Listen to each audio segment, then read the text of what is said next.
DUSOL BA programme या BA political science honours semester 6 के ऐसे इंपॉर्टेंट क्वेश्चंस विद आंसर के साथ और आपके एग्जाम्स के पर्पज से क्या इंपॉर्टेंट है, पूरा सिलेबस एनईपी के अकॉर्डिंग क्या स्ट्रक्चर आने वाला है। आज की इस वीडियो में मैं आपको सब कुछ बताने वाला हूं जो आपके एग्जाम में आने वाला है। इस वीडियो को एंड तक जरूर देखना, ये आपके लिए बहुत ज्यादा इंपॉर्टेंट है और आपके काम की बात इस वीडियो में करने वाला हूं। मैं मनीष वर्मा, आप सभी को स्वागत है हमारे चैनल। जितने भी स्टूडेंट्स ने अभी 5th सेमेस्टर का एग्जाम दिया है, अभी रिजल्ट आना आपका बाकी है, ये 20 अप्रैल तक आ जाएगा। लेकिन आप सभी 6 सेमेस्टर में आ चुके हो और आपको एग्जाम भी देना होगा। अगर आपने अभी तक रजिस्ट्रेशन नहीं किया है तो कर लेना। आपके पास जो सब्जेक्ट्स होंगे 5th सेमेस्टर के अंदर, वो इनमें से सब्जेक्ट्स हैं आपके पास। आप देख सकते हो जो मेजर सब्जेक्ट्स है वो आपके पास पॉलिटिकल है और हिस्ट्री है। जैसे हिस्ट्री के अंदर जो सब्जेक्ट है वो वर्ल्ड हिस्ट्री है, जिसके अंदर आप पढ़ोगे वर्ल्ड हिस्ट्री के बारे में, जैसे कि कोल्ड वॉर क्या है, इसके क्या इंपैक्ट पड़े थे, रशियन रेवोल्यूशन इसका क्या इंपैक्ट पड़ा, इसके क्या कौन से यानी निष्कर्ष निकल कर आए, ये सारा कुछ पढ़ोगे आप वर्ल्ड हिस्ट्री। यानी कि अगर आप हिस्ट्री सब्जेक्ट लेते और ये सब्जेक्ट मोस्टली स्टूडेंट्स लेते हैं, अगर आपके पास भी है तो नीचे कमेंट करके बताएं। एंड इसके बाद है political science, understanding globalisation. 6 semester के अंदर जो पॉलिटिकल साइंस है उसका नाम ही है ग्लोबलाइजेशन। यानी कि इसमें आप पढ़ोगे कि एक देश की इकोनॉमी जब दूसरे देश की इकोनॉमी के साथ जुड़ जाती है तो क्या फायदे होते हैं, यानी कि ट्रेड रिलेशन कैसा बन जाता है। जब बिना किसी रोक टोक के साथ जब ट्रेड होने लग जाए उसको हम ग्लोबलाइजेशन कहते हैं। अब इस ग्लोबलाइजेशन को करवाने में कितने सारे इंस्टीट्यूशन अपना वर्क कर रहे हैं, जैसे यूएनओ है, वर्ल्ड बैंक है, IMF है, WTO है, कई सारे इंस्टीट्यूशन है। तो इनके बारे में हम पढ़ने वाले इस पॉलिटिकल साइंस के अंदर। तो दो सब्जेक्ट्स तो आप सभी के पास सिमिलर होने वाले हैं, हिस्ट्री एंड पॉलिटिकल। इसके बाद कई सारे स्टूडेंट्स एजुकेशन लेते हैं और एजुकेशन में एक सब्जेक्ट है पॉलिसी एंड प्रैक्टिस। एजुकेशन को लेकर कौन कौन सी पॉलिसीज बनाए गए हैं और वो कैसे इंप्लीमेंट हुए हैं, ये इस वाले एजुकेशन में पढ़ते हैं।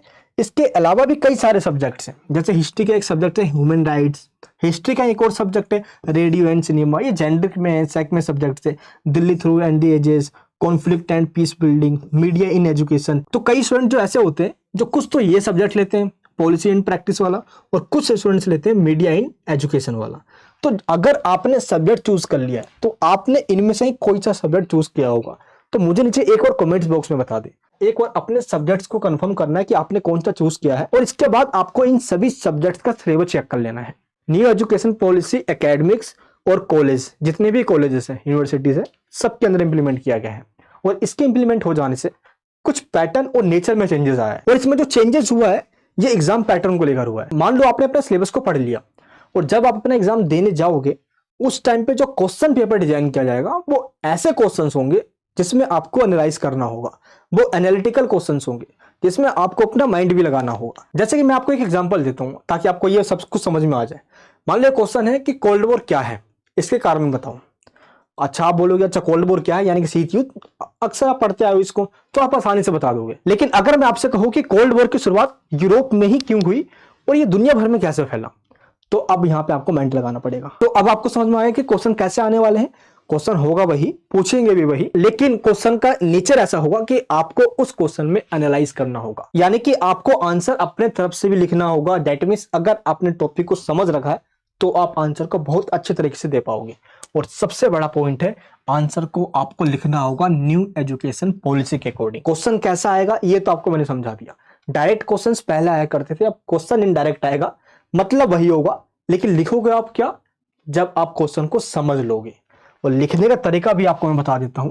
सबसे पहले आपको ध्यान रखना है, कोशिश यही करना, चाहे टॉपिक कोई सा भी हो, थियोरेटिकल सब्जेक्ट्स है तो उसमें आपको इंट्रोडक्शन लिखना ही लिखना है। इंट्रोडक्शन में पहले आप ये बताइए कि उस टॉपिक के बारे में। अब कोल्ड वॉर या बता रहे हो कि शीत युद्ध क्या है, 1945 में इसकी शुरुआत हुई, ये 1991 तक चला। कोल्ड वॉर में अमेरिका रसिया दो ग्रुप बने, बेसिक इंफॉर्मेशन आप अपने इंट्रोडक्शन में जरूर डाल दो। अब इससे क्या होता है कि जो टीचर्स आपके ऑन द सेट को चेक कर रहे हैं उस पर बहुत अच्छा इंपैक्ट पड़ता है, क्योंकि इंट्रोडक्शन ही सब कुछ क्लियर कर देता है कि आपको उस टॉपिक के बारे में कितना नॉलेज है। तो कोशिश ये करना कि इंट्रोडक्शन में ही आप चीजों को लिख दो। इंग्लिश मीडियम में तो इंट्रो डाल दो, हिंदी मीडियम में हो आप तो स्टार्टिंग में परिचय जरूर लिखो। अब आप सोचो कि अरे यार हम कोई जीवन परिचय थोड़ी लिख रहे हैं हिंदी वाला, ऐसा नहीं होता। आपको टॉपिक का परिचय 100% डालना है, ये भूल के भी गलती मत करना। छोटा सा परिचय लिखो, हेडिंग डाल के अंडरलाइन करो, फिर उसके अंदर आपको 5 से 6 लाइन जरूर लिखनी है उस टॉपिक के बारे में। मेरा विश्वास मानिए आप 6th सेमेस्टर में, वो लास्ट है आपका, इसके बाद कोई सेमेस्टर नहीं बचा आपके पास। जब आपका रिजल्ट आएगा आप शॉक्ड हो जाओगे। जिस फॉर्मेट में आपको मैं बता रहा हूँ कैसे लिखना है आपको, बस ये आपको फॉलो करना है। इसके बाद आपको टॉपिक्स में जो थिंकर्स के व्यूज है, जो स्टेटमेंट है, अब मान लो प्लेटो ने क्या कहा, एरिस्टोटल ने क्या कहा है, कई सारे अच्छे थिंकर्स है, जेम्स मिल, जेएस मिल, हर्बर्ट स्पेंसर, डेविड रिकार्डो। अब इनकी स्टेटमेंट आपको लिखना होता है। आपको पर्टिकुलर टॉपिक है तो उस टॉपिक के बारे में किस थिंकर ने क्या अपनी डेफिनेशन दी है, तो आपको कोट लिखना होता है, दैट मींस कोटेशन भी आपको लिखना होगा। तो इस तरीके से आपको ये लिखने के बाद जो टॉपिक्स आप आगे लिखने जा रहे हो उसको आपको फ्लो चार्ट्स और डायग्राम में उसको थोड़ा सा एक्सप्लेन करना होगा। अब जैसे देखिए इस बच्चे ने क्या किया, फर्स्ट पॉइंट यहाँ पे बना के ये इन्होंने हेडिंग बनाई और उसको इन्होंने एक्सप्लेन कर दिया। जो इनको इंपॉर्टेंट लगा इसको इन्होंने अंडरलाइन कर दिया। अब टीचर क्या करते हैं, टाइम तो इतना होता नहीं है, जो आपने हाईलाइट किया है वो उसको रीड करके पूरा आंसर का फॉर्मेट समझ जाते हैं कि आप क्या कहना चाह रहे हो अपने आंसर के अंदर, क्योंकि आपको आसान लैंग्वेज में टीचर को समझाना है, अपने आप को तो समझाना नहीं है। इसलिए आपको लिखना ही ऐसा होगा ताकि टीचर को एक बार में समझ में आ जाए। आंसर को टू द पॉइंट्स में लिखोगे तो हेडिंग बना के उसको एक्सप्लेन करोगे। अगर पॉइंट्स में नहीं लिख रहे तो आप इसमें बुलेट पॉइंट बनाओगे और उसके अंदर 7 से 8 लाइन का पैराग्राफ बनाओगे, फिर लाइन को चेंज करोगे, फिर पैराग्राफ बनाओगे, फिर लाइन को चेंज करोगे। इस तरीके से आप लिखोगे। आंसर टू द पॉइंट्स में भी लिख सकते हो अगर पॉइंट्स बनते हैं, अदरवाइज आप पैराग्राफ में भी लिख सकते हो। की पॉइंट्स, एग्जाम्पल्स, बुक्स के नेम, राइटर के नेम, ये सब जरूर डालें। एक भी क्वेश्चन छोड़े ना, जो भी आपको आता है जरूर लिखे। एंड में इवैल्यूएशन यानी कि मूल्यांकन जरूर दें, क्या अच्छाइयां हैं क्या बुराइयां हैं। क्रिटिसिज्म यानी कि आलोचना बताएं, अगर क्वेश्चन में पूछा गया है तो भी, नहीं पूछा गया तो भी बताएं। आप खुद से उसमें पॉइंट ऐड करें और सबसे एंड में कंक्लूजन यानी कि निष्कर्ष लिखना बिल्कुल ना भूलें। सबसे इंपॉर्टेंट फॉर्मेट होता है इंट्रोडक्शन से स्टार्ट होना और कंक्लूजन पे आपका आंसर क्लोज होना। अगर आपने इस फॉर्मेट में अपना आंसर लिख दिया, मैं कसम से कहता हूं कि टीचर इंप्रेस हो जाएगा और नंबर भर भर के देगा। ग्रेजुएशन के अंदर अब आपको थर्ड ईयर में नंबर लाना ही होगा, बेशक आपके किसी सेमेस्टर में मार्क्स ना आए उतने अच्छे, अब लाना होगा, क्योंकि अब जो आपके ग्रेजुएशन के मार्क्स आएंगे उसके ही बेस पे आप आगे मेरिट में आपका नाम आ जाएगा। और हायर एजुकेशन चाहे बीएड या एमए करना चाहो, आपको एंट्रेंस नहीं देना होगा।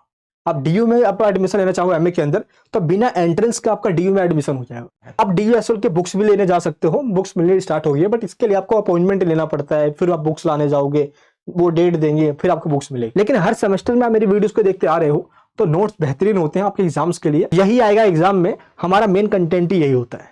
नोट्स के अंदर वो सारे आपके इंपॉर्टेंट क्वेश्चन दे दिए गए जो एग्जाम के पॉइंट ऑफ व्यू से बहुत इंपॉर्टेंट है। आप नोट्स को डाउनलोड कर लीजिए।